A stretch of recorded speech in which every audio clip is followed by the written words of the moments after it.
Hi, I'm Jonny Williams and I am the front of house engineer for Thundercat.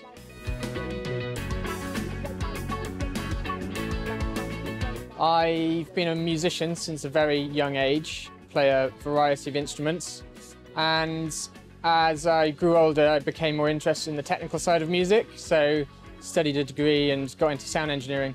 Thundercat's really fun because he's, in my opinion, the best bass player in the world right now.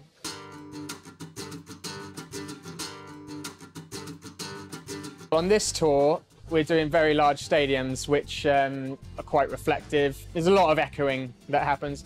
And with Thundercat, there's not much space in the music. They're three jazz musicians that play at 200 miles an hour at the same time over each other. So it's quite difficult to get a mix where you can still hear everything clearly when you've got all these reflections going on. The main feature of this gig is the bass guitar, which is, in my opinion, the hardest thing to get to sit in a mix properly, so I've got my work cut out, really. Thundercat's a different gig to all of my other gigs. There's no playback or anything, there's a lot of microphones. The band are very unpredictable, so I can't automate anything. They just change their minds at the last minute.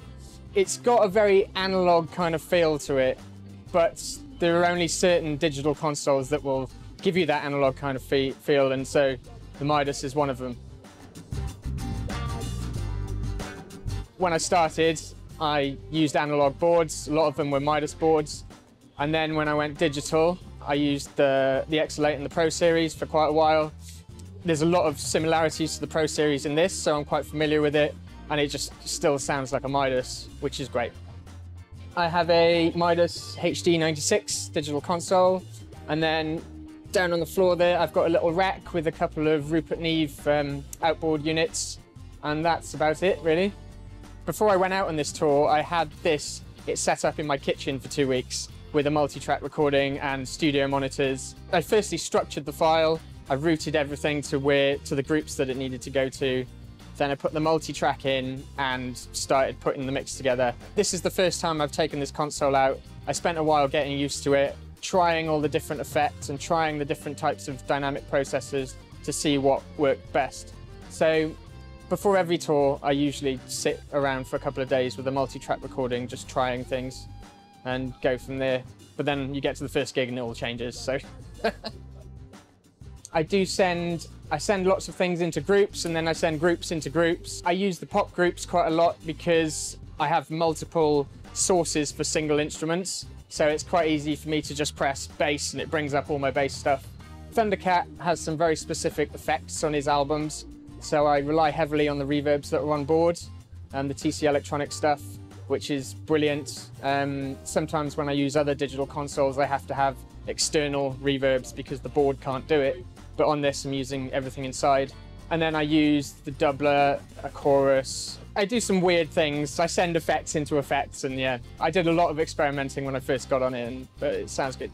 The main difference from the Midas to other digital consoles, I find, is the delay compensation and how it sums things. So a lot of boards, they don't delay properly and you get all sorts of phasing issues, so your sound ends up thinner than it should. Whereas the Midas puts everything in line, and so it comes out with your full sound.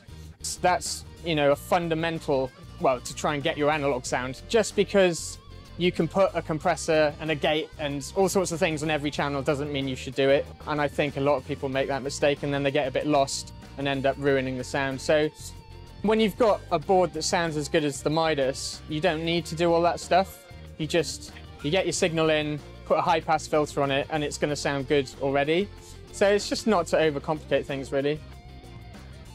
It's quite rewarding for me to put a really good mix together and then have people come over at the end and shake my hand and say thanks for making it sound nice. You know, they don't have to do that, but when that happens, that's pretty cool.